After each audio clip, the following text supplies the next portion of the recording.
अल्लाह के रसूल सल्लल्लाहु अलैहि वसल्लम ने फरमाया मन अल्लका तमीमतन फकत अशरक, कि जिसने भी तमीमा यानी ताबीज लग गया उसने शिरक किया। इस्लाम के नजदीक शिरक कितने बड़ा गुनाह है, क्या कभी हमने ये सोचा है, कभी हमने ये जानने की कोशिश की है? आज हमारे नजदीक, आज हमारे मुआशरे में ताबीज पहनना आम बात हो गई है। जब हमें दुनिया की थोड़ी सी बीमारी, थोड़ी सी परेशानी आ जाती है तो हम फौरन ताबीज पहन लेते हैं, फौरन हम किसी मौलवी के पास जाकर ताबीज बनवा लेते हैं और ताबीज पहन लेते हैं। हालांकि ताबीज पहनना ये इस्लाम के नजदीक शिरक है। ये कितनी बड़ी भूल है कि अल्लाह ताला ने हमें पैदा किया, अल्लाह ताला हमें रिस्क देता है, अल्लाह ताला हमें बीमारी देता है, अल्लाह ताला ही हमें शिफा देता है।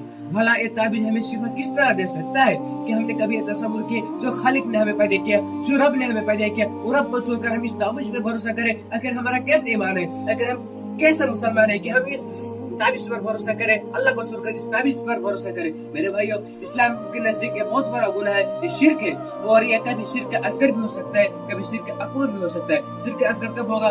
जो शख्स इस नियत से अगर ताबीज पहनता है कि ये अल्लाह, हम ताबीज जो मैंने पहना हूँ ये अल्लाह ताला ताबीज के जरिए हमें शिफा देगा, तो ये शिरक असगर है। और कोई शख्स अगर इस तरह है या इस नियत से ताबीज पहनता है कि मैंने ये ताबीज पहना तो सिर्फ ये ताबीज ही हमें शिफा देगा, यानी वो खालिस ताबीज पर ही भरोसा करता है, तो ये शिरक अकबर हो जाएगा। अस्तगफुरुल्लाह, कितना बड़ा गुनाह है। आज हमारे नजदीक आम बात हो गई है। आज हम छोटी मोटी चीज, छोटी मोटी दुनिया की परेशानी आ जाए तो हम इतने बड़ा गुनाह कर बैठते हैं। जब हम जरा बराबर ये फिक्र नहीं करते हम मरने के बाद अल्लाह ताला को क्या जवाब देंगे? जब हमसे पूछेगा अल्लाह ताला तूने ये गुनाह क्यों किया मेरे बंदे, क्या अल्लाह को जवाब देंगे? इसलिए मेरे भाइयों, अगर हमने आज तक ताबीज पहना हुआ है, अगर हमको आज तक मालूम नहीं था तो हम फौरन अल्लाह से तौबा करें और सच्चे दिल से तौबा करें। अगर हमने अभी भी ताबीज पहने हो तो हम फौरन उस ताबीज को काट दे और उसे फेंक दे, चाहे कुछ भी हो जाए। शिफा देने वाला अल्लाह ही है, भरोसा अल्लाह पर ही रखे, नमाज पढ़े, दुआ करें, इंशाअल्लाह अल्लाह ताला हमें शिफा